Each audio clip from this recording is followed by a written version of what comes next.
I guess We should here open we up with a are. tune, Brooks. Yes, here we are live on Facebook. Uh, We're live.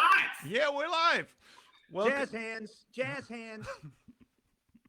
welcome in the show, guys. In my meet the what's it called again? Meet the artist and his work. Meet the two artists and their Well, work. I know that's the title, but we appreciate you having us anyway. So Thanks.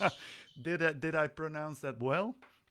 Um, I, artists, I got into my closet today and I found some. I hope you can hear it, but I found an old friend of yours who has a something to say musically. Give a nice round oh, of applesauce to a man with no spine, Nick B. Oh, thank you, ladies and gentlemen. It's good to be here tonight. Give me a note. What the Yes. world needs This now is actually how Roloff started, isn't it? Pretty much. yeah, that's the avenue we've always taken. Yeah, and I'm not going to play the whole piece, but I got the idea that it was you, Mr. Crockrell. Am I right? Yes, that's well, we don't know. We don't We know. don't know. It's a relative, and most of the time he's incarcerated or somewhere that we have Yes. to bail him out to have him come and do a performance. But Okay, but Nick but is every once in a while I'll sub.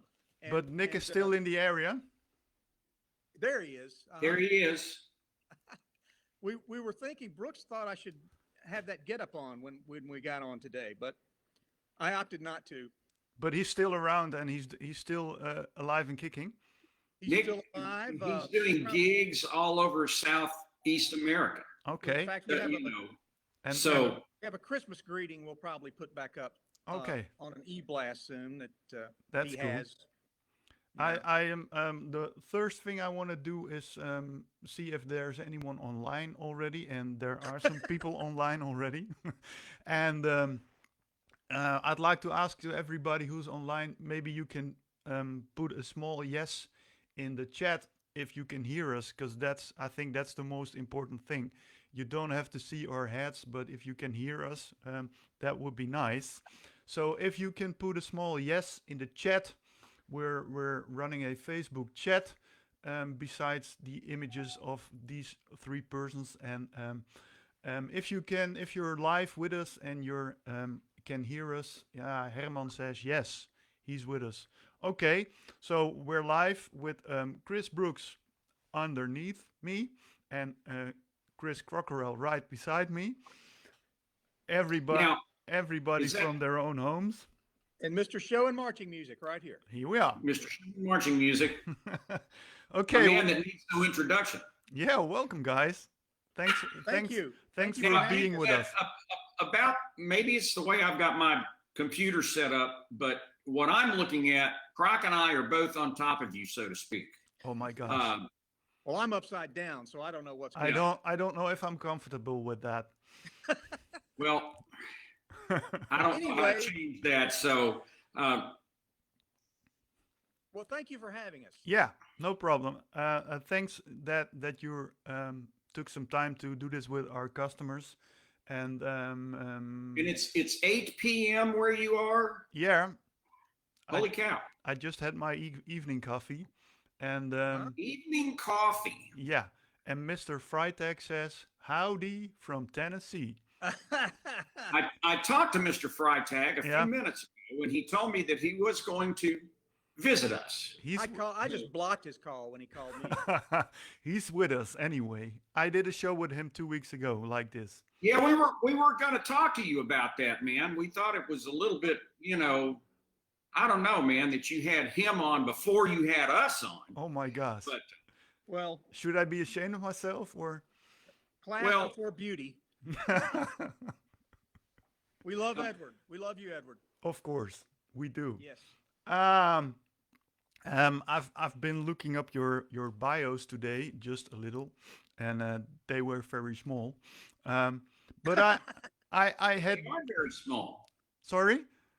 They are very small. Yeah. So to speak. So there should be something more to tell about yourselves, I guess. A lot of things we can't put in print.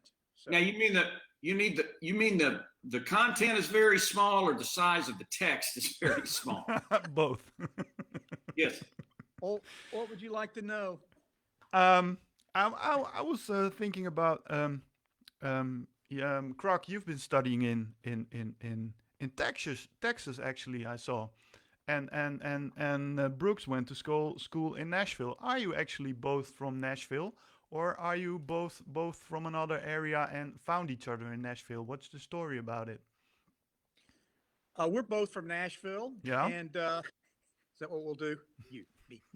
We're both from Nashville. Mr. Brooks is, what are you, 16, 20 years older than I am? Yeah. Mr. Brooks was actually my first uh, snare drum teacher. He was my first teacher. Cool. I guess I was in fifth grade and he was in high school.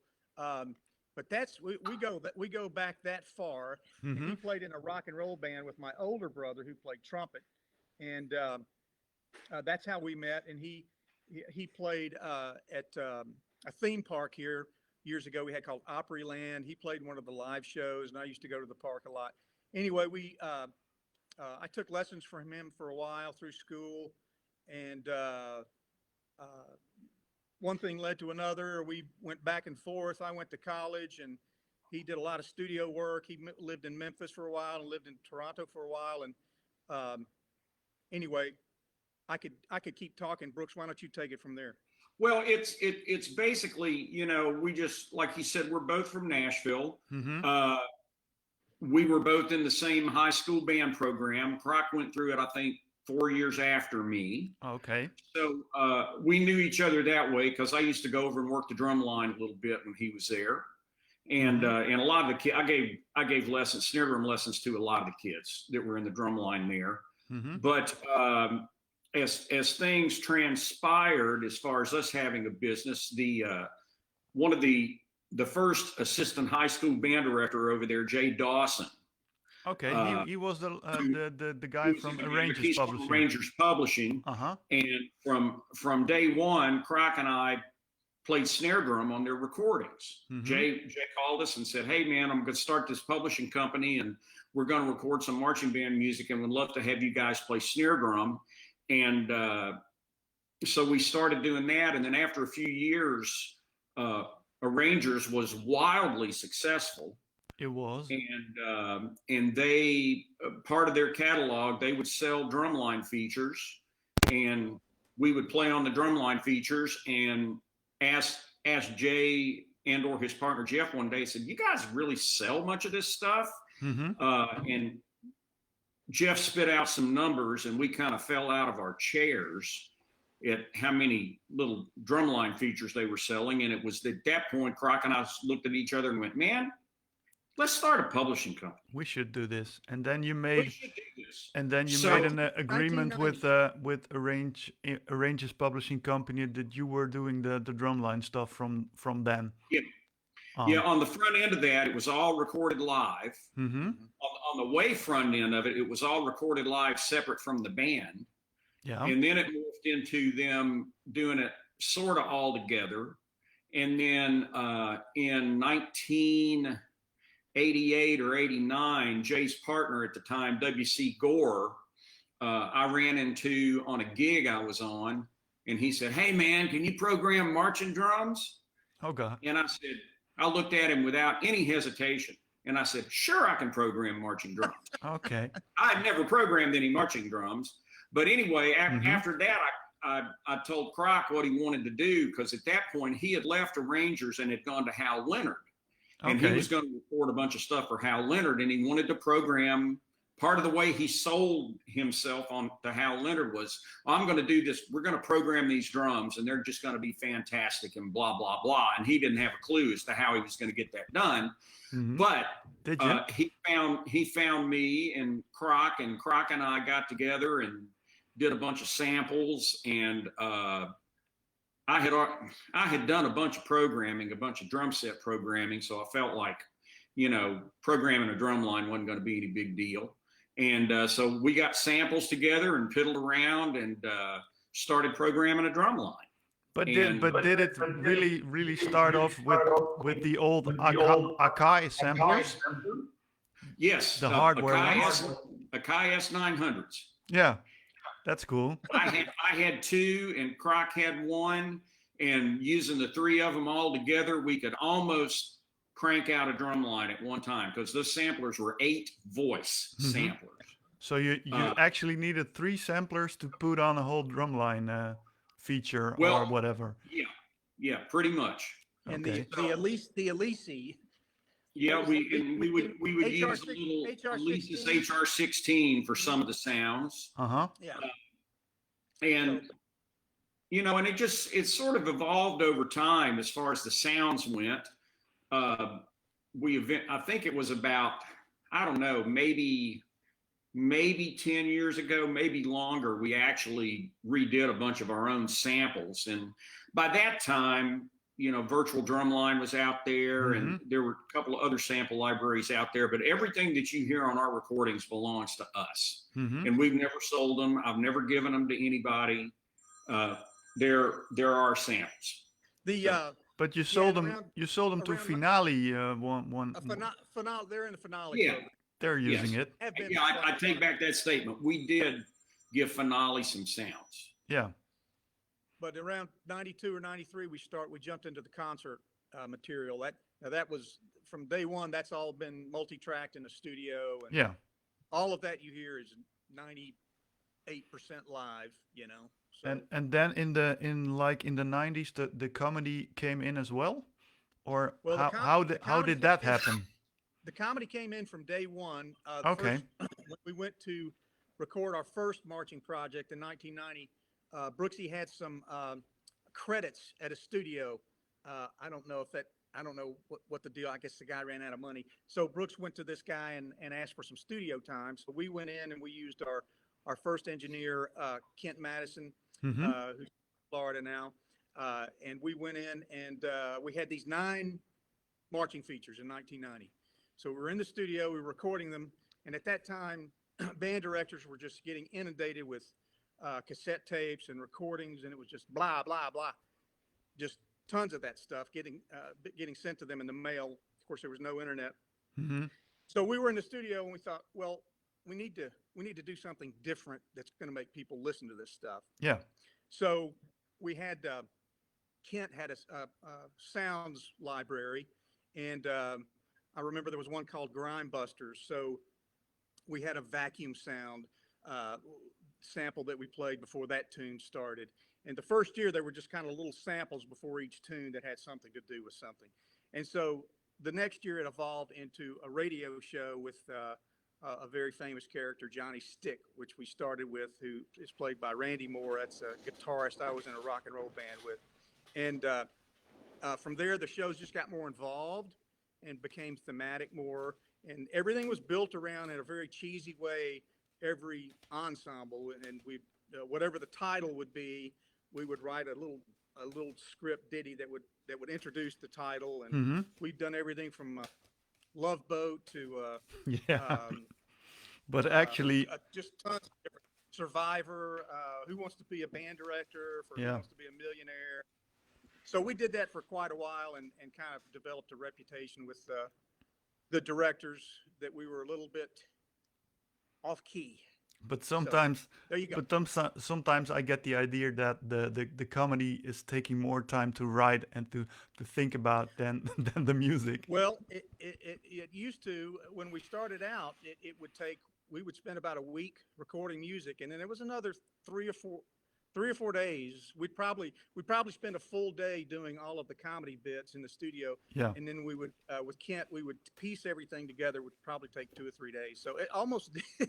It almost did. Yeah. But look what it got us, Yeah.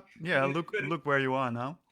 But what wound up happening with that is over time, I've talked to thousands of band directors that go, I get demo stuff from, Hal Leonard and Warner and blah, blah, blah, blah, blah, blah, blah. I throw every bit of that stuff in the trash except the roll-off tape or the roll-off CD. Because we hope no one from Hal Leonard is listening right now. So. I don't hope so.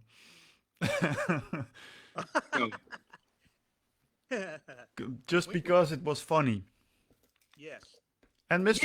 Yeah, they play it for their kids. You know, a lot of them would just after they get it in the mail, they'd block out a day, and instead of rehearsing, they'd play roll-off CD for their Yeah. kids. they So they play the And CDs we in the always, band room.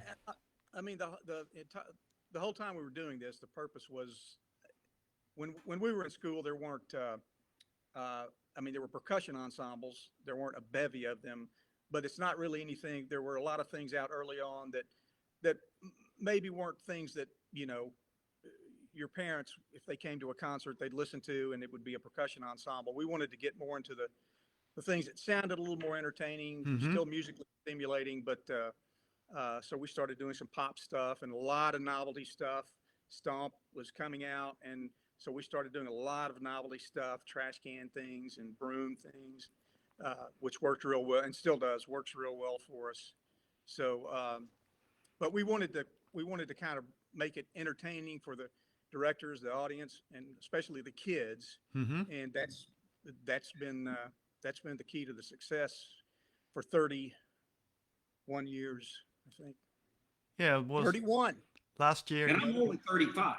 So uh, So if there are any people online who wants to ask a question to these two guys, go ahead in the chat. It can be in Dutch. I will do my best to translate. No problem. So if you have a question for Mr. Brooks or Mr. Crockarell, I'm I sorry. thought you lived in Belgium. I'm Belgium. Why? This is the Netherlands, Well, man. you said Dutch. Dutch. Yeah. Don't even start talking about geography with this guy. I Okay? didn't say Flemish. He gets lost every time he drives to the office. You know, that year I lived in Toronto, man, those people up there talk funny. But I've been there too. yeah, Toronto's actually a really wonderful city. I enjoyed my year there, and met some great people. Got to play on some great stuff, and actually I got to sing on some great stuff. I sing a little bit. Croc does too, i.e. Nick Beat. But yeah, Toronto's a neat place. It's a very neat place. Okay, but did you go there for work or for other purposes? I went there, let's see, how old was I? I was 25 years old, I think, Mm-hmm. and somewhat unhappy with the music business in Nashville. And, you know, most of the rest of the world looks at Nashville and they go, oh, yeah, it's country music.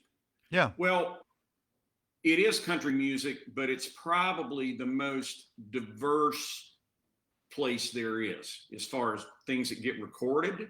Mm-hmm. There's just tons and tons of other things that go on other than country music. But that said, I still wanted to go see what it was like somewhere else, Mm-hmm. and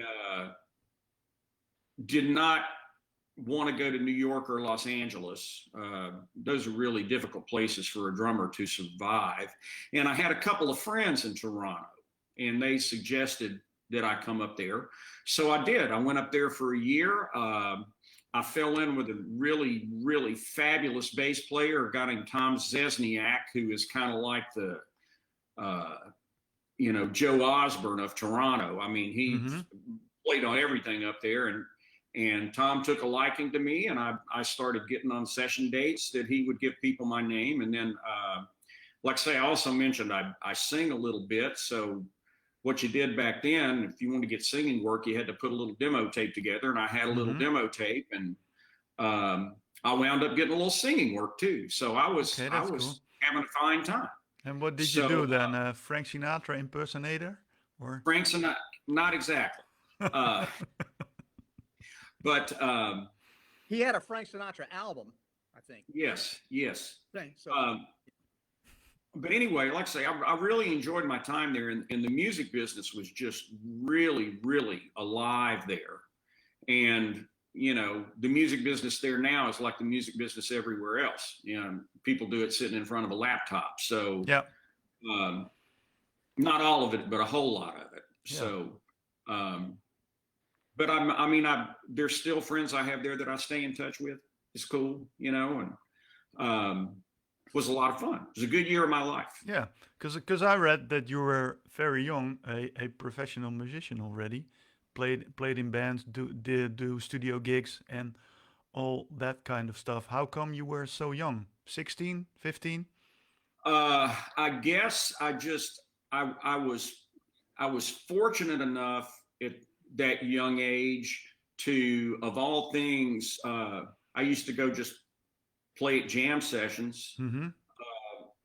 and I met a couple of really great people that said, "Hey, kid, we like the way you play. You want some work?" And it happened fast and furious, and to the point that I thought, you know what, this is great. It's a great learning experience. So I decided uh, to pass by college, and by the time I was 18, work was good. So a Okay, cool. pumpkin, And then you started to stay working that way. yeah, yeah. Okay. And then after you were teaching the other guy who's trying to get attention at the moment, after you've taught him, you encouraged him to do audition for Madison Scouts, or how did that happen? Oh, no, no, no, no, no, no, no, No, no, No, no, no, no, no, not. no. That's not how that happened at all. I was I I I was encouraged him to get a rock and roll gig and chase girls. I was trying Yeah, to make a nice bridge, but you guys are screwing it. I screwed it up. Yes, Yeah, I screwed it. but Uh, you did play in Madison Scouts 2 years in a row. yes, yes, yes. In 1981 and 1982, Mm-hmm. I went to North Texas straight out of high school for 1 year. Then I laid out a year, and I marched with Madison for a couple of years. I went back to school a couple of times, and in 1984, I got the Ice Capades job in and left school and did that, where I met my wife. Mm-hmm. She was the first gal I met, as a matter of fact. Uh, and I did that for about a year and a half, and then we moved back to Nashville, and I did some society work here and played with some people, and then 1990 is when we started Roll Off. So yeah. And how was it to be in drum corps those years? Oh, I loved it. It was great. I'm so happy. I had to for Madison. Well, for most corps back then, you pretty much had to be in the city in January because it was more than just a monthly camp. If you were in the line, they wanted you there, living there. So that's why I laid out of college my second year, and I moved. I actually auditioned. I was in Madison, Wisconsin on Halloween night, Mm-hmm. so that was kind of crazy. Um, but I auditioned. I was going to go to the Blue Devils, but they only had like one snare spot available, and I didn't want to Hmm. spend the money going out there just taking a chance of maybe not getting it. So I went to Madison. I had gone to went to high school with a guy that played horn, Jack Reese, that played horn with Madison in Who lives around the corner from me now? yeah. Okay, that's cool. So anyway, so I did that, and then the next year I went back to college, and because they felt comfortable with me not being there in January. They were just sending me the music, and so I marched. I marched in '82. I moved up there in mid-May and kind of got the showdown in a month, and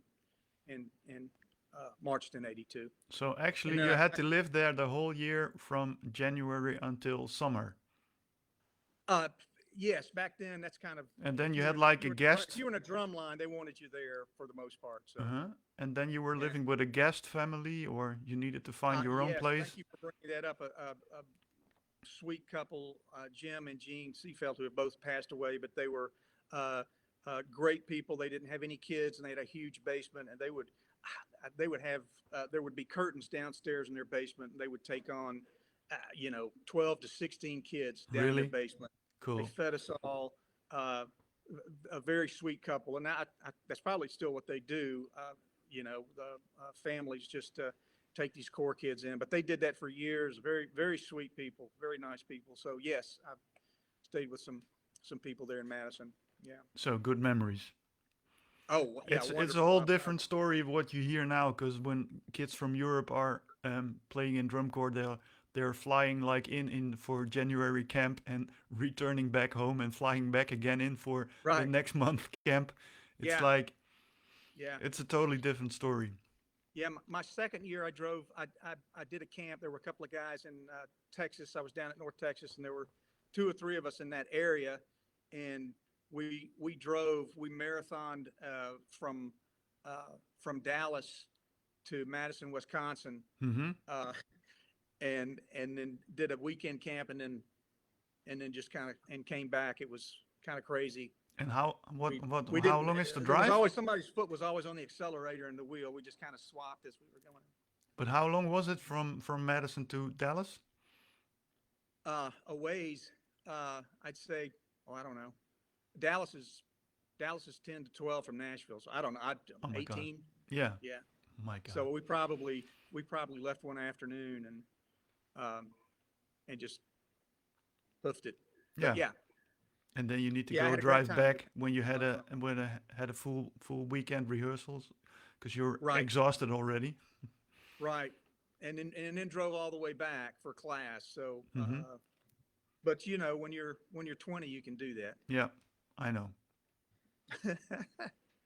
I have some Um, I have some small drum corps experience as well. oh, okay. I that's why I was telling you, Mr. Brooks, that I was in Canada because I marched with Dutch Boy.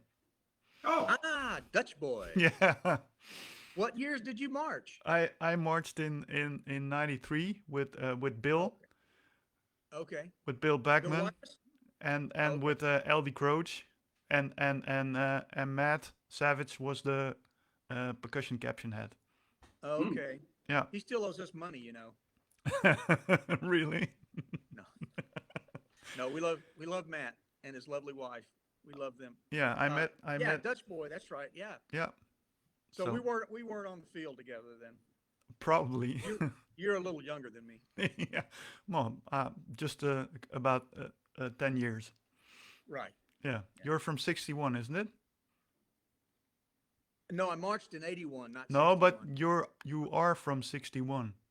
I was born in 61. Yeah, I'm born in 71, so There you go. That's about 10 years. yeah, almost. Okay, that's Well, that's the uh, man- that's funny. And I was talking about in the same show 2 weeks ago with Mr. Freitag, and he reminds me kindly of what happened that show. He was driving to Nashville, and he presented his first rudimental cookbook, and then you told him, "Oh my gosh, Mr. Freitag, we don't do books." no, So explain. what he told him. Well, Well, he was telling the truth at the time. We didn't do books. No. yeah. What year was that Freitag? Well, when did we publish it? Is the date on that 93 or 95? I think the date we published is 94, so it might have been 93 when Somewhere. it came out. Yeah, I mean his is the first book. If you look at the item number, it's 1001. Mm-hmm. I remember being in my living room right in there, and Mm-hmm. he came in, big head of hair, big head of hair. Mm-hmm. So it looked like he was in a rock and roll band. But he did have the book, and yes, he loves telling that story. And yes, that's probably what I did say, that we don't do books, because we didn't do books then. We didn't know what the book. Yeah. What does that have a bell part? Yeah. But in Edward's penmanship, we could have published the book and left it that way for the last 28 years. His penmanship is just incredible. Yeah. It was just very neat. But fortunately we decided. Brooks said, "No, I don't want to do any books. I don't want to do any books. No books. Just bell percussion ensembles." Bell percussion ensemble. Bell I said, percussion. "No, let's give it a chance. This young kid or old whippersnapper looks like this may be a good book." So that is what happened. Yes, I do think I did say we don't do books. And that was in the day that the original finale work on that book was done in Finale 2.0, 2.0. where Finale had some tremendous limitations as far as nomenclature for rudimental snare drum. Uh-huh. But we wound up, lifelong friend of mine, music business friend, trombone player and copyist, Chris Dunn. We decided that we would farm it out to Chris. because he was much more of a finale guru than either one of us was. Yeah. And he looked at it and he said, "Yeah, man, I think I can do this, you know." And I can't remember how long it took him to do it, but by about the 10th solo, he had renamed it the Rude Cookbook. The Rude Cookbook. Because he was having a ball. What's to it? It's only one note throughout the whole book. Yeah. So, but we eventually got it done, and then I did a little bit of work on it. Croc did a little bit of work on it, tweaking things here and there. Yeah. And 25 years later, it's still out there and popular. And I think it's one of the best sellers. Would make a great Christmas present for all of you. a great Christmas present And sister for book, all of your aunts just and uncles. desserts. Where does He's this watching. where's We this gotta suddenly pump come him up. from? He's watching. Freitag says 93. He's a great friend. 93. Yeah, Yeah. he says Great those. friend. Well, Freitag lies a lot. He says those were my Megadeth days. Yes. Yeah. Well, Well, the I gave you send him a picture. the very Yeah. first time I met him, he was down in Miami Mhm. and he drove. I didn't realize he was driving all the way up for this at the time. He drove all the way up from Miami. We had a 30-minute meeting in a Wendy's parking lot, which Wendy's is a burger place, Yeah. 10 minutes from my house. And we were done with that meeting. And I think maybe he got a cheeseburger and proceeded to get in his car and drive all the way back to Miami. So Mm-hmm. I think it worked out for him. It I think did. That was I guess it did. Yeah. Yeah. So Yeah. he's got like 3 Hummers and 8 motorcycles. Okay. Thanks. That's a great story. When I'm looking at what's happening every year with new music, I recently had the idea that there's more new concert pieces coming out than new marching pieces. While and actually you started off with marching with the first editions. How come that the marching is? I think maybe it's my opinion and maybe it's not true, but I have the idea that the marching is moving backwards to the background a little bit. You mean for roll-off? Or in Yeah, for publishing, roll-off. or- For roll-off. Oh, well, yeah, it's kind of flatlined a long time ago. When we first started doing these, people were, a marching feature was an entity, was a puzzle piece in a show, Mm-hmm. separately, Yeah. Percussion ensemble, Yeah. production number.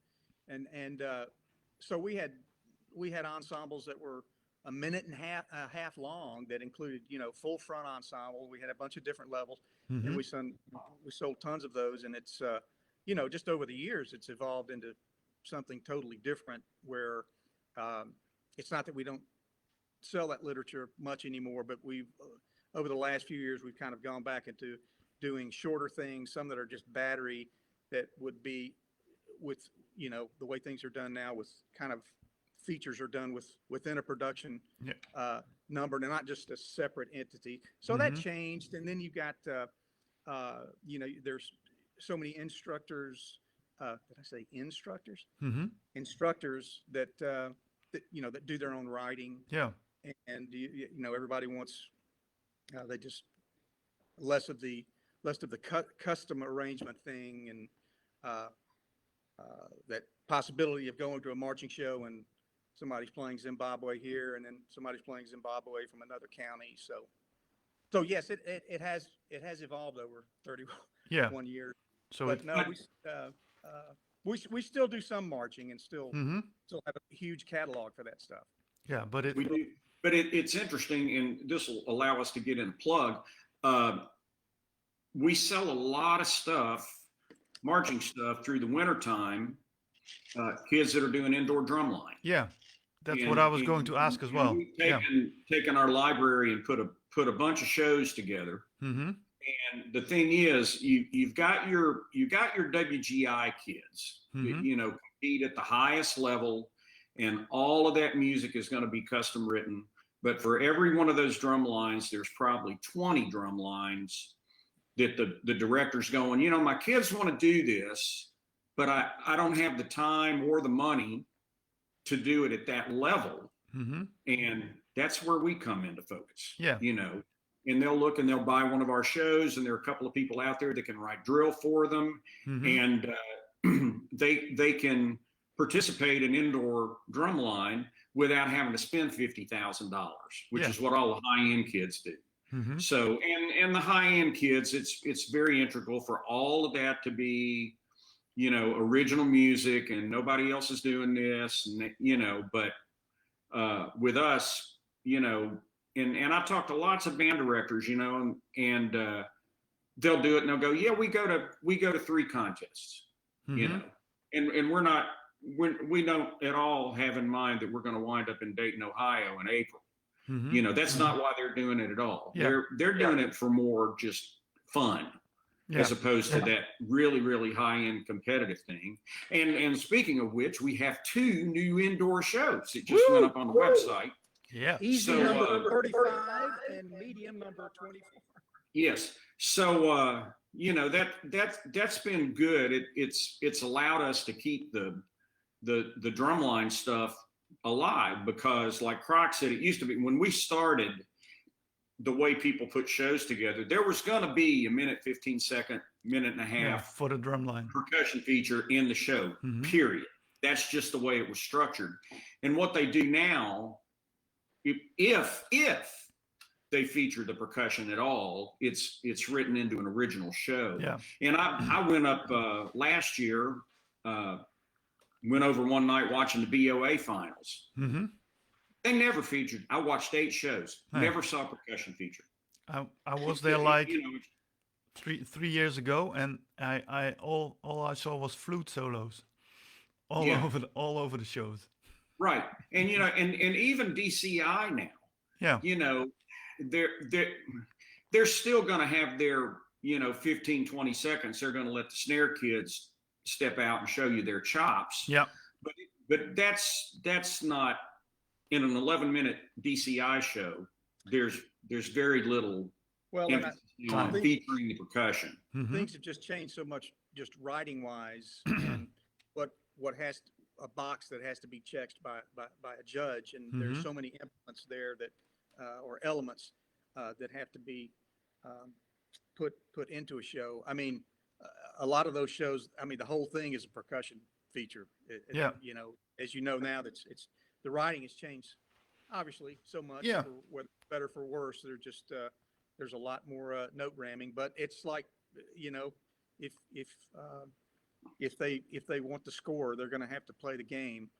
So anyway, Because I remember when I had to write a show for a band here in Europe, I had to keep some space for a special drumline feature or write a drumline feature myself. Mhm. And now, like you say, everything what has to do with the drumline moved to like in winter time when we have like indoor percussion ensemble competitions here as well in Europe. Although Mhm. it's small, but it happens. It happens. Mhm. So actually, that moved to um, winter and spring.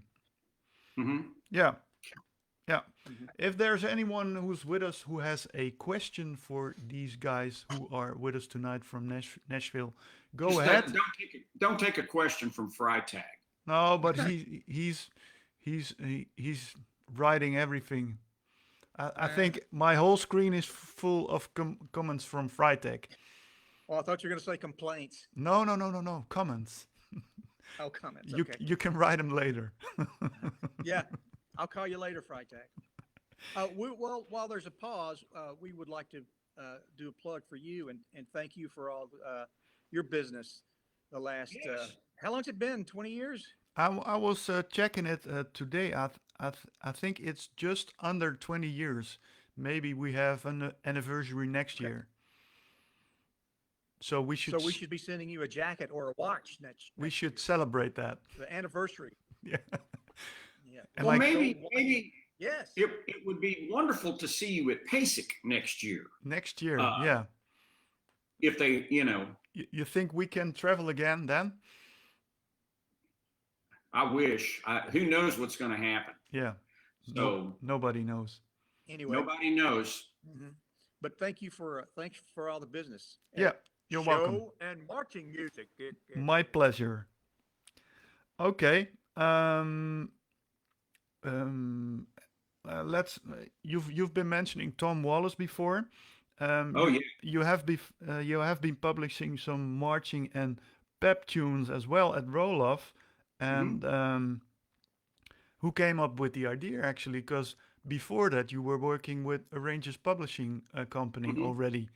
And what's the story about the marching band and pep tunes?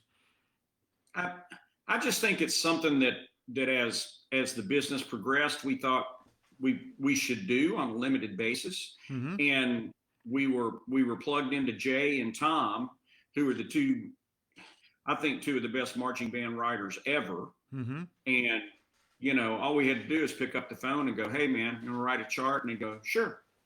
So we started getting into some things, and you know, tried to find some tunes that maybe just everybody wouldn't do, and had those guys write for us, and so we got, you know, a pep band library. Yeah, but it wasn't like, oh, we cannot do that because we agreed with Tom and Jay about this.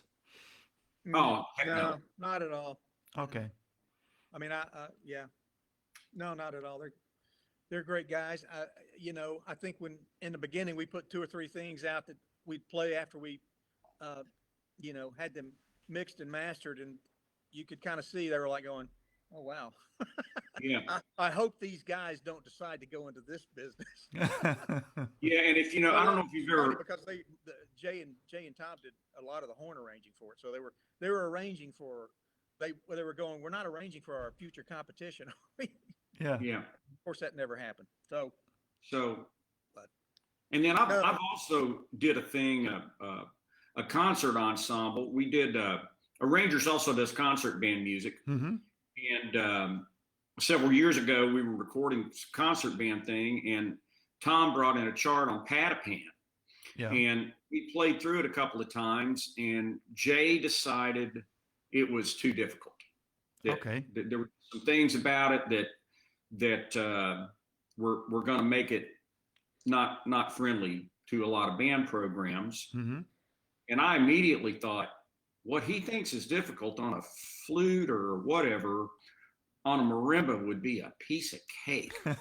Yeah. So I waited a little while, and then I called Tom. And I said, man, I would love to do this for percussion ensemble. Okay. And so he basically sent me his kind of augmented piano score of it. And I worked it for percussion ensemble, and did a lot more percussion in it than Tom had done in his band chart. And it's wound up being a great selling chart. Yeah. It's very cool, and you know, so I've gotten to do that with Tom too. And I would tell you this about Tom Wallace. Tom Wallace has got more music in his pinky finger than I do in my whole body. I mean, he is a walking, talking musical genius. Okay, that's cool. Got knowledge of things you would never imagine. So he's a lot of fun to work with. But I'm always so amazed that everybody's working so friendly with each other in the US. Because when I was at Basic last time or at TMAA, everybody talks with everybody. You're talking with Nathan, with Jim, and Murray, and it's all friendly. And I sometimes get the idea that here in Europe, it's more like a competition between music publishers. I was just amazed that everybody's so friendly with each other. Nathan and Jim, who? Yeah, you know. No, I tell you, it is, and I think it's because it's just a very very small neighborhood that we have here. It's I think everyone is like, you know, what are we going to do? I mean, I, if you get into stuff like that, I think you would just be hurting yourself. So, no, those are great guys. It's always fun to talk with them, but yeah, well, and that's not always the case here in America. No, Everyone getting along, I know what happened last few but months. but Yeah. but yeah, in that case, it's just it's like we're all in the same neighborhood. Yeah. Why throw rocks? Well, and I honestly feel this way too. I think there's a real, particularly us and Tap Space and C. Allen. Mm-hmm. I think there's a real distinction between what we publish, what Jim publishes, Mm-hmm. what Nathan publishes. Yeah. We've all kind of got our own bag, so Yeah. to speak. So yeah, we compete with each other. We don't have the same clothing, though. Yes, they do not have the same clothing. I think Now, that's see, the you big haven't difference. asked yet about the You clothing. if you guys see this or watching this, we're throwing this out to you. We told them from day one. I've been telling Jim for 10 years that for a small fee that I would be a, clothing consultant for him, but Yeah, That's how we would Haven't- eventually be one upped. but he refused. If they don't show up in chicken outfits, forget about it, pal. right. I'm kidding. I'll remind him. Yeah, I was just wondering, when you're putting out a new concert percussion catalog, you're probably getting a lot of music sent in from a lot of different people. Is there a way you're looking at the music and make a selection, or you're putting it all on a big you're putting it all on your desk and listening to everything, or what's the selection process? The first thing we do is go through the ones and find all the ones that have got $100 bill clipped to the Oh. score. This is what I should remember. And that's what you did with Desperation Valley. Remember? You sent it, you emailed me, and I said, I'm just seeing a score here. I don't see any green paper. And then the next week I got the $100 US dollar bill. And Uh-huh. so there you have it. Desperation Valley, by the way. I've there got it is. I've got only these. Man, Crockett, how is he doing this fade in, fade out thing, man? Yeah, it's my green screen. He's a technical genius. Well, I tell you, we do get a lot of submissions. We try to be polite to as many people as we can. Mhm. And we have our niche with what we do, and we we'll base a lot on just if we think it's going to fit in our catalog. We don't we kind of have things formatted. We'll do so many grade 1, 2, medium levels, and advanced things. Mhm. We always try to get at least one novelty, one Christmas thing in. So we don't really do limitless amounts of things every year. So we just kind of look, and there have been several times where something will sit in our folder for 2 or 3 years, and then we'll look at it again and go, we've got a spot for this. Let's do it. And we'll contact the composer, and most of the time they're like, yeah, it's still available, and they can't believe Mhm. we're contacting them about that. But Oh, you that's- mean that's that how- you didn't publish it at the first time, and then you have like 2 or 3 years later, and you need a tune, and you remember it, or right? Yeah. Yeah. Yeah. And lots of times it has to do with, we might get half a dozen ensembles that are real similar, mm-hmm. all good, but real similar. And we don't want to do that many things on a project that are that all alike. So that's why something might sit on the desk for 2 or 3 years, Mhm. But Um, you just told me we want to do a novelty ensemble every year. We want to do a Christmas ensemble every year, pretty much. and you have some other things you want to do definitely every year, because like maybe you want to do something with classical music or a pop tune involved. Is there some standard list you're using? This is what we Not- want to do every Not year, or really. I tell you what guides us more than anything, and this is not a hard rule of thumb, but we want to do things that we feel like audiences will enjoy and we'll sell a few copies of, Mm-hmm. you know. And it's we're I would say, you know, we're because we still do record everything live, we make a big investment in every piece of music that we publish. Yeah. Um, it's we have to feel like, yeah, we're going to sell this. You know, I mean, that's just a hard fact of life being in business. You know, Yeah. going to invest a bunch of money in something, you want to get your money back and then some. So Yeah. But I know from my own experience that your feeling is not always right. oh no, You think you have the most wonderful piece, and then it won't sell at all. right, I think that happens a few times as well. yeah. And it, you know, and it can be for any number of reasons, you know. Mm-hmm. So, but that's life in the publishing business, and trying to be creative and second guess what people are going to like. Yeah, because so it's actually a big guess every year. It is a big guess every year. Yeah.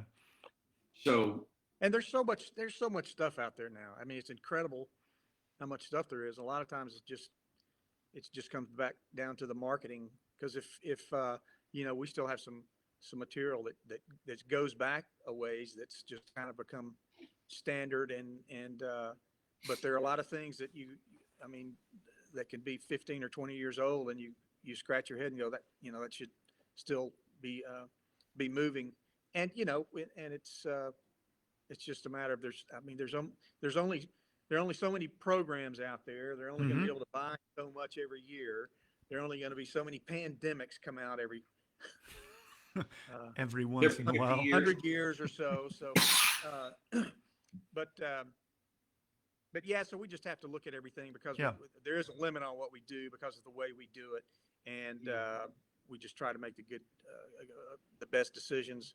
We're always going to need to have some good younger material to play. Mm-hmm. Yeah. That's kind of what we obviously excel at. And so, but we like to have a balance of everything. I think we have a lot of grade 5 and grade 6 stuff that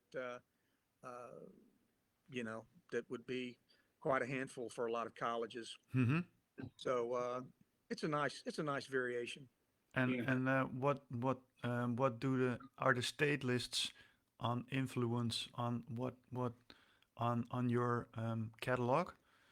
Um, Well, that's state list is found money for sure, is Oh yeah. sorry, I but didn't. it's as far as what they pick or what they don't pick, Yeah. that's as much of a guess as anything, because we've got things we've submitted to states that they won't pick for their list, and you just scratch your head and go, well, that's weird. Why you know, not? yeah, why not, when they've got, this title and this title and this title, but they didn't go for this. Mm-hmm. You just never know. And there is, I think there's a little bit of politics involved in that stuff, in any given state, so it's but it is, if when a title gets on a state list, you go, well, the sales of that are going to go up, Mm-hmm. almost for sure. So, Because I saw there were some titles from Popsicles on the Mhm. Texas PML already. Yeah, I think five of those 8 got on, which Mhm. we were very, very happy with. Well, and we were happy they took them. That's not going to be anything really kind of typical that you would see, Mhm. state list. They're pop tunes. They're very entertaining to play, and so we were real happy to see that. Yeah.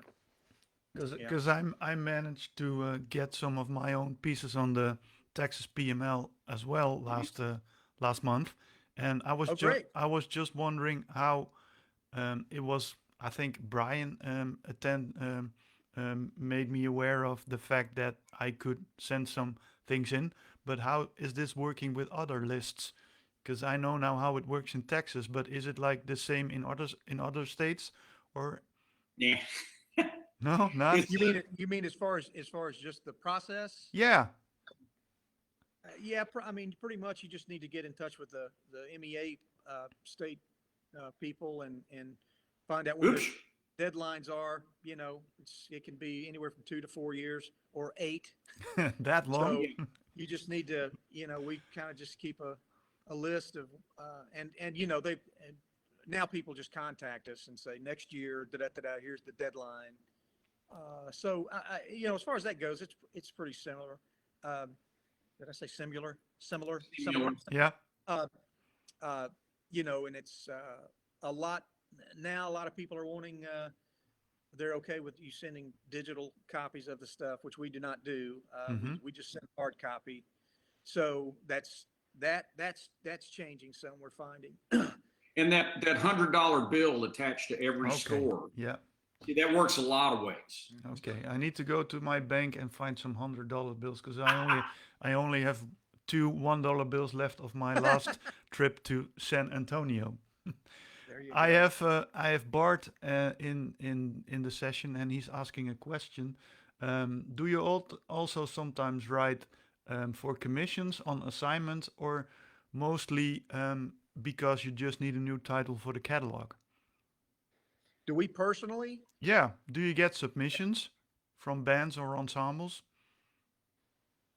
Uh, to write yes. something for them? Oh yes. Yeah. We've done that. Occasionally. Yeah, Occasionally. we've done it occasionally. In the past, that'll happen. But the most of the most of the time you're writing just because you need something new for the catalog. Right. Yeah. Right. Yeah. Okay. And I mean, and I know there are a lot of writers out there that, man, they write a lot of commissions, and you can make a whole bunch of money doing that. So, but I don't know. I'm more of a guy that I let's just like for something to kind of come out of the clouds into my brain and put it down on a piece of paper, as opposed to the having to be inside of the box of writing a commission. And people have very high expectations of things like that, and I've done it some, but I would rather just write what I want to write. Yeah, that's the fun thing of the part. We're not having a lot of questions today. That's a pity, but we'll have to deal with that.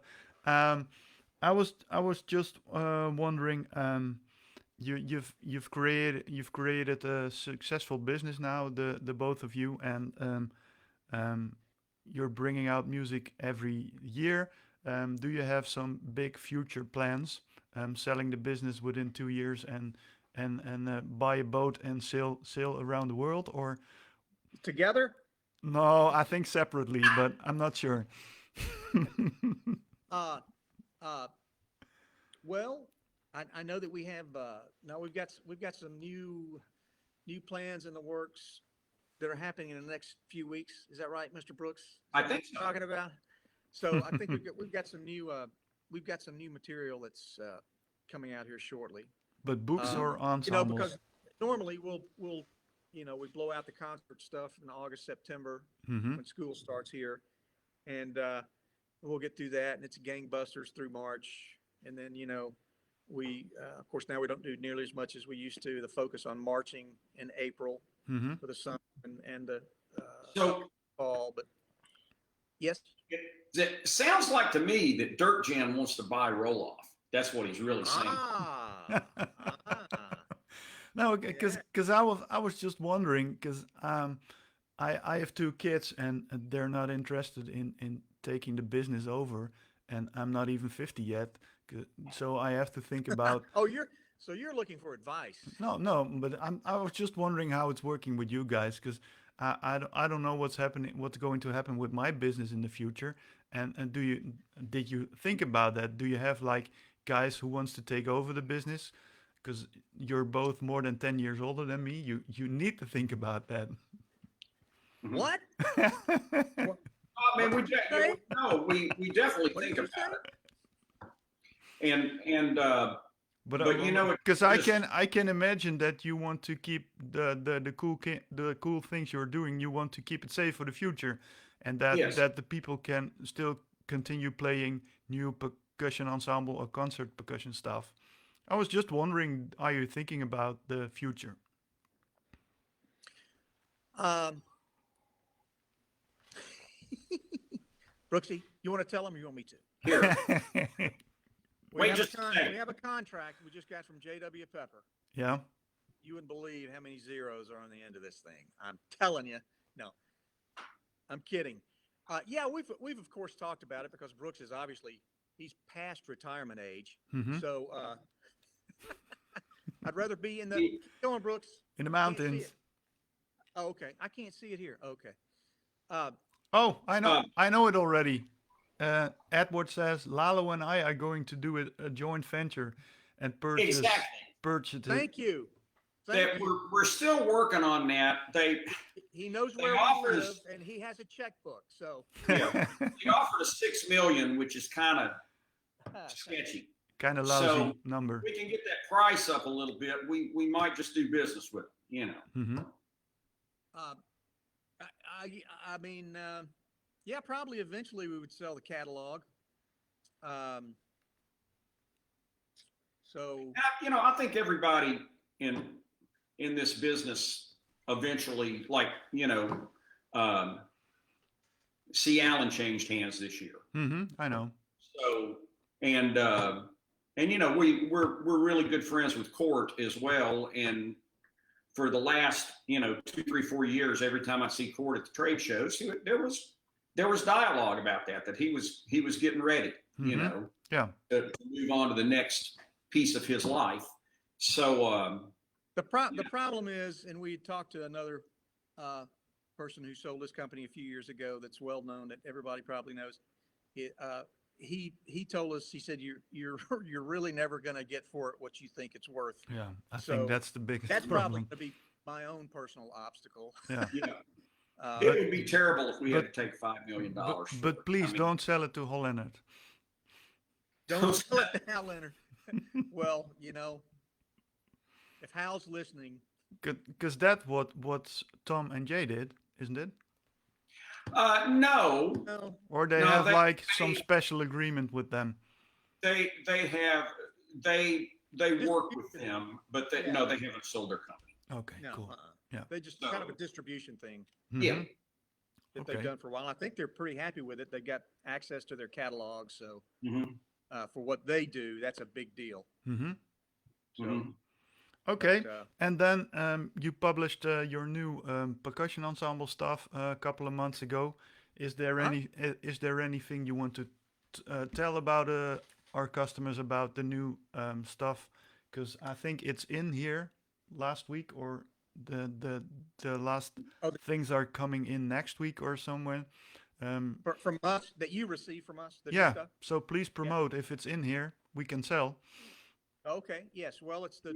the 2021 roll-off concert catalog because we Mhm. always predate them because we never really know what year it is.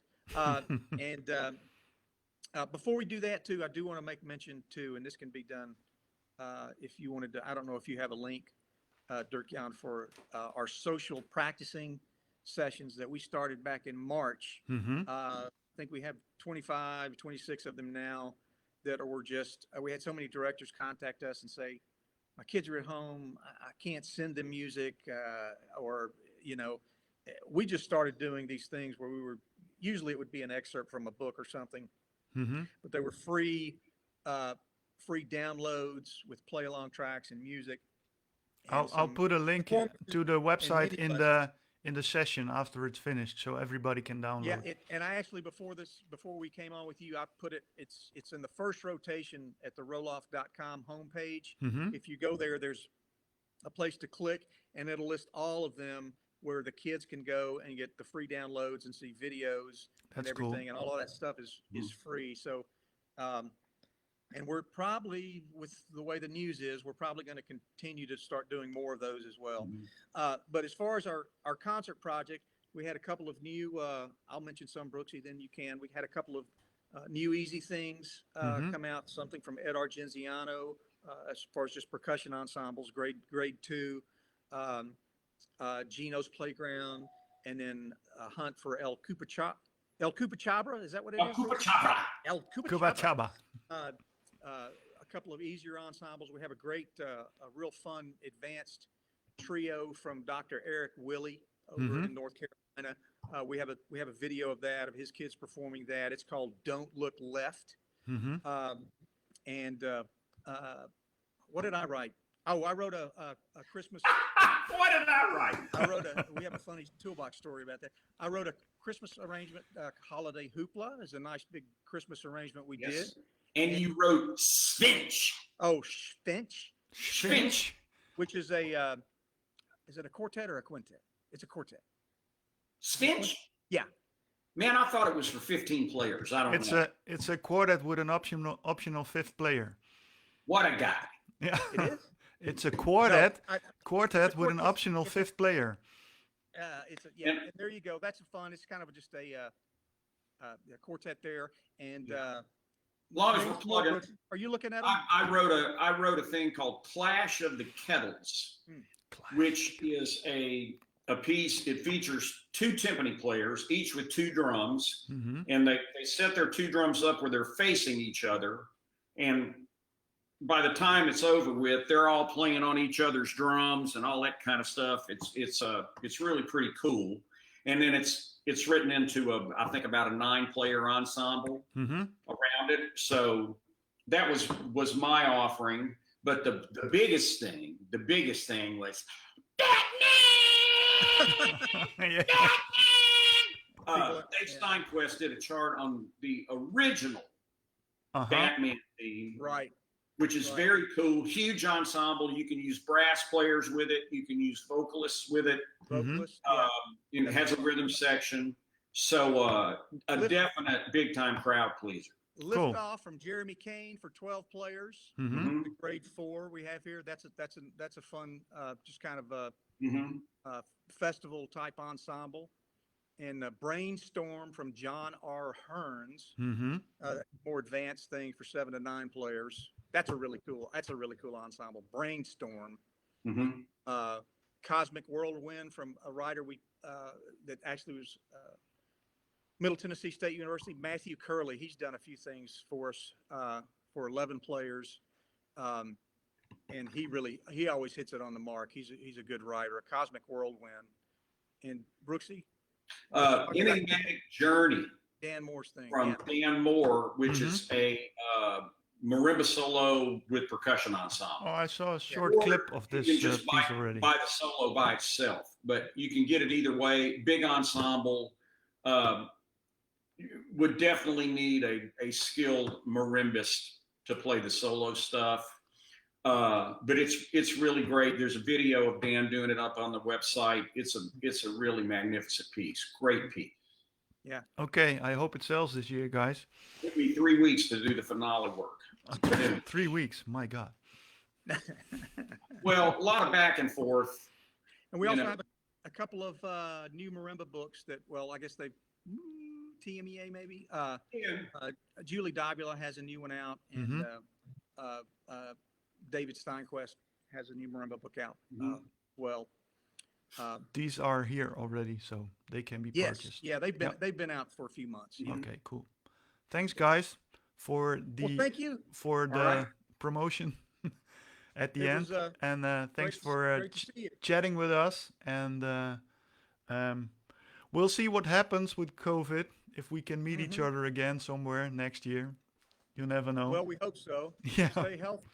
I hope too. Okay, we'll if there's no one who has a question for the both of the Chris's, then we're going to end this meeting on Facebook Live. And I'd like to thank the audience for being with us. And hopefully we'll see you next week. I'll have a online meeting next week with, I thought it was with Jim and Murray, but I always forgot to write it down before the meeting, so I'm not sure. But I have there'll be some heckling on that one. We'll have to get on with that one. Yeah, you can. Yeah. Okay, everybody, thanks for watching, and we'll do some after talk, and bye-bye, and see you next time. Bye-bye. Bye-bye. Jazz hands.